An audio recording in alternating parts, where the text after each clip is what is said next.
Okay, turn the key on. Yeah. Hit the starter.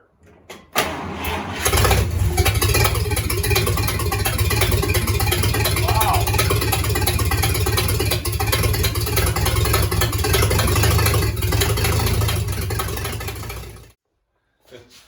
Well, guys, that was fun.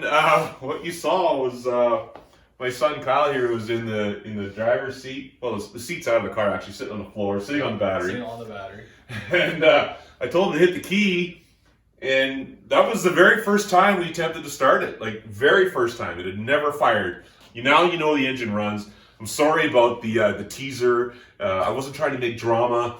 I did this yesterday, and a couple days ago I need some time to edit the video, but I was excited to share something, so I put up a teaser. So there it is. It runs. You've seen it running. I had a couple of issues that I had to get through before I attempted to start it. You're going to see those, so stick around in the video. And Kyle, my son Kyle, he said something to me before we started it. Do you remember what you said? You're like, oh, this is where I said, I hope you're good enough of a mechanic or something. I don't know. No pressure, but he says, so this is where it all comes down, Dad, to find out. I guess we're really going to find out what kind of a mechanic you are. Yeah. All right, here's the rest of the details of what happened on how we got this engine fired up. All right.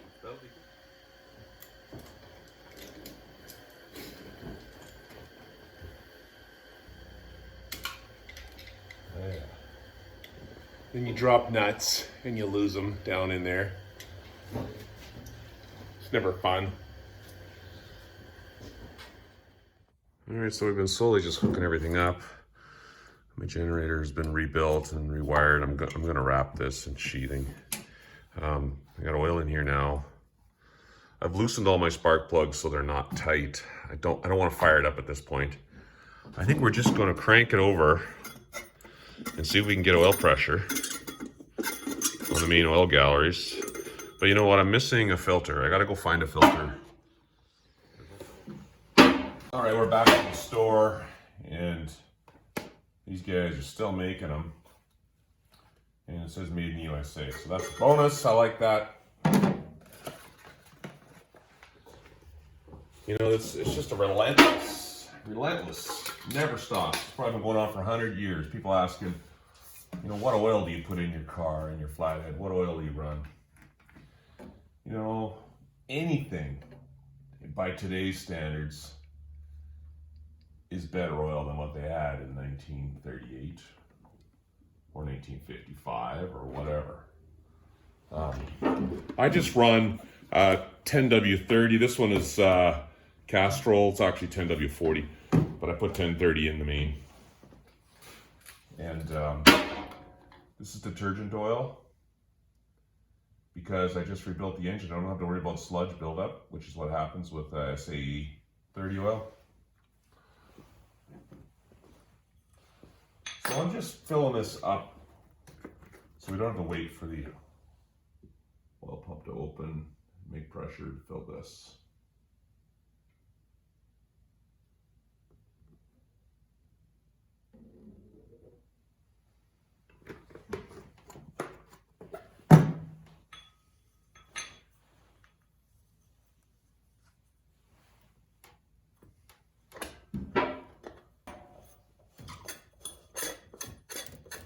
You can see the transmission is not back in the car yet. We don't need the tranny in to start it.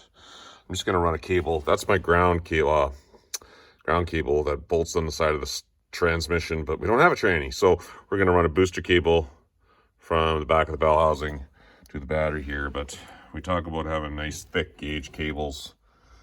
It's not too bad. It's probably 1/0 or so. We'll see what happens. See if we can get the crank over enough to make some oil pressure on the gauge here. Okay, oil's right here, so fingers crossed. See what happens, I guess.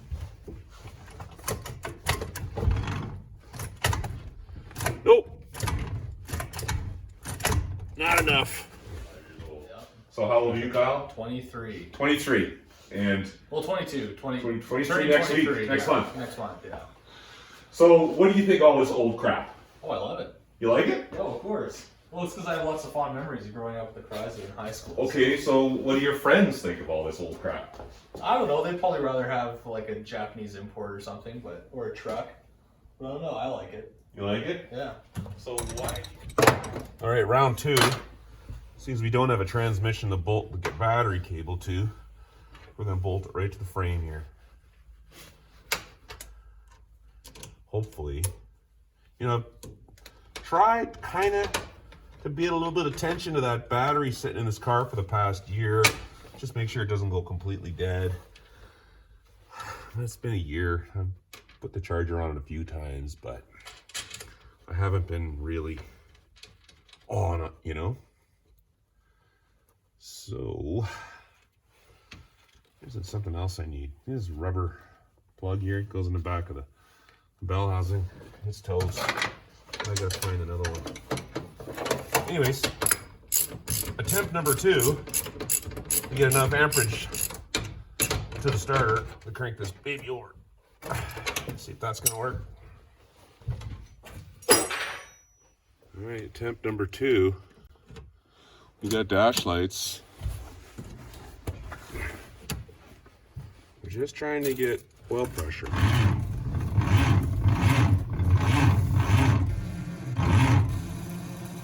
Nope. Yeah, just thinking about a couple things here with the battery. I know it's old, and I don't really know how old it is, so I might as well go buy a new one. I'll do that. But also, the starter is bolted to the bell housing right here. So electrical current's got to go through this battery cable here, up through the starter, and work its way back through the battery by going through the bell housing, through these bolts, which are pretty much isolated because there's rubber mounts here, and back through the cross member, over to the frame, and back through this cable here. So I don't think, no matter what I do, I'm not going to get a decent flow of electrons through there.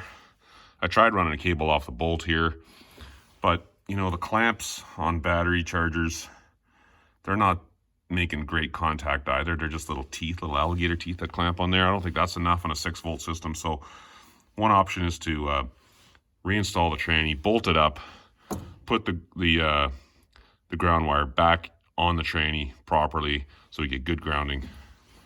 I think I'm gonna have to do that, plus get a new battery. Might as well do it right. We're this far in, right? Sorry guys, I forgot to record pushing the tranny in. Super easy. Just get a couple of bolts like this and cut the heads off the bolts. Thread them into the holes in the bell housing. And then you can just use it as a hanger and push the tranny on it. I did it by myself, and I'm an old man. It wasn't hard. I just sat here, put my feet in, slid it in. Nothing to it. Went in super easy. It really helps when you have a spare input pinion for the tranny. Use that to line up your clutch. And it works really well. All right, let's see how picky this 6-volt system is. This is what it's going to take. I hope this will do it. We shall see. So why do you think young kids your age, or say 30 and under, why do you think, what are the most of them? They don't really care about vintage cars, or the majority? Not necessarily, some do, yes, but I'd say it's probably because of like, it's like when we show my friends, it's like, oh, it'd be sweet you slap a turbo on that, or drop an LS in it. It's like, why? I would never put an LS in a car. I like to keep it stock. I like stock. Some people put turbo. I've seen someone put a stock. supercharger. So you like stock? Yeah. So I'm guessing I probably influenced that maybe a little bit. On this particular transmission, I do not have a floor lever to activate the park brake. It's a 38, so I have a pistol grip. The battery ground is right here on the side of the park brake. So let's get that in there.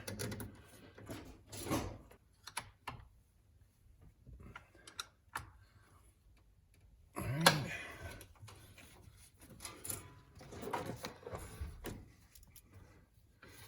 So neutral. Let's try putting 6 volts to that, see what happens. See if I can crank it over. Watch right here in this area. You'll see the flywheel spin.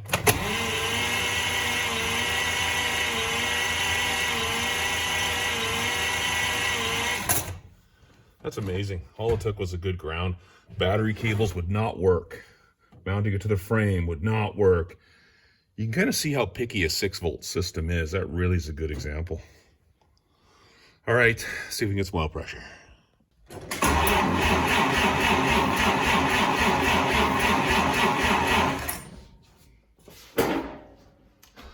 All right, so after all that cranking, I'm not getting any oil pressure. What I've done is I took the cap off the end of the oil pump and I stuffed it full of grease to try and prime it. I guess that's just not doing it. So I may take the oil pump out, soak it in, and turn it in a bucket of oil or something. That's what people do. Get all the bubbles out and keep going. We're not starting this engine up until I have oil pressure on the gauge. I'm not doing that. So I pulled my oil pump out. When I turn it, you can see my grease in there. That's actually 105 engine grease. And there's lots of oil in there in that direction. You go that way. There's oil. It's moving oil.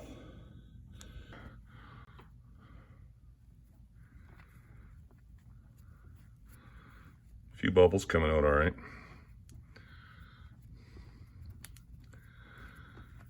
There's no air in there now. My white grease is coming out. Okay, I'm going to bolt that back up and hoping that'll do it. Try it again.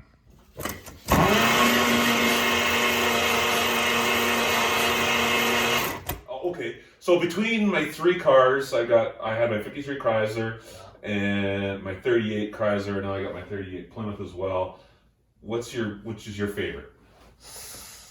I don't know. It's probably gotta be the 53 Chrysler, just because it has memories for me. I don't know. Because you drove it? Yeah, but eventually I think once we get the 2 running at the same time, I think then it'll likely be this one next, I think. over the Chrysler? Well, that one's just too nice. I know that one's yours, so it's like I can't. Oh, I see. So you can't, because you can't really touch it. It's all about forming. But you figure I'm going to let you drive this one. Oh, we'll see. No, but I make decisions. I'll see. I'm kidding. I mean, if we're doing a parade, it's like we gotta take them both out. I can't drive them both. So I guess there's a very good chance that you'll be driving one or the other. Do this right. We might as well set the dwell before we try and fire it up. Right?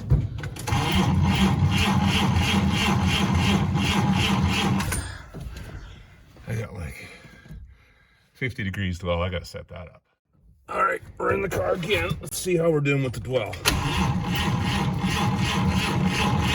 Like 38 to 40. Perfect. I'm leaving it there. All right, guys, this is it. We're just gonna see if it's gonna flash up here. And I'm gonna give it a shot of fuel. Turn the key on. Hang on one sec. We need this. Okay, turn the key on. Yeah. Hit the starter.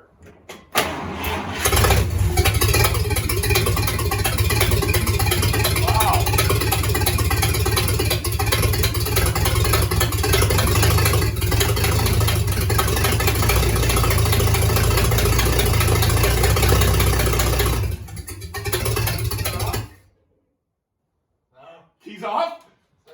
That's it. First time it's ran, and it even idles. Yeah, it even idles. And the battery's not even fully charged. So I don't have the exhaust hooked up at all. I wanted to just see how it sounded on the camera for you guys to give you some effect. And now I've got my earplugs out. This time I want you to fire it up. I'm going to just adjust that throttle just a little bit. It wasn't as loud as I thought it was. No noises? I didn't hear anything. I didn't hear anything. So I got my helper here. It's my son Kyle. You've seen him before. He doesn't know, but his whole life I've been working on turning him into a gearhead. I literally didn't hear anything. It sounded perfect. I was just waiting for it. Okay, so I'm gonna give it a little shot of fuel. Go ahead.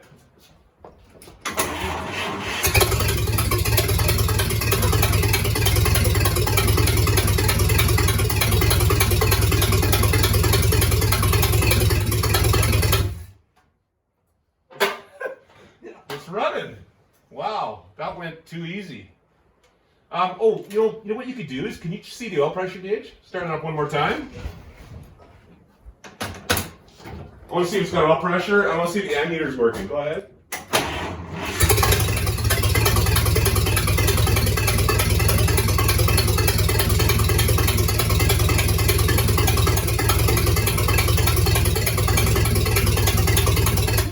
We're sitting at about 43 pounds pressure, and there's not a noise. There's nothing ticking, no knocking, nothing at all. Man, that feels good. Yeah, that's running. I'm glad you're here for that, Kyle. It's not right, it's spring. Wow. Wow. That's crazy. I'm a happy man. All right, give it a shot. Make sure it's in neutral. Drive line's not even hooked up. Is it in neutral? Are you good? Yeah, it is.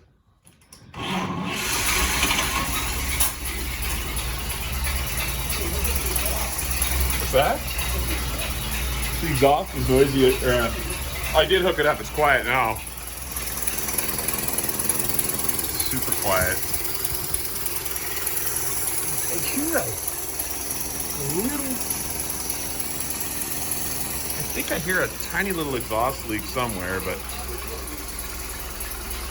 the noise at the back is.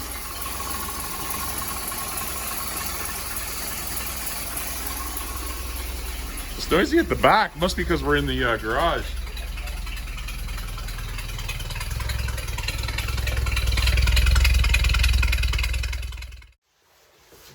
Well, guys, that's it. That's how it went down. I had a couple little hiccups.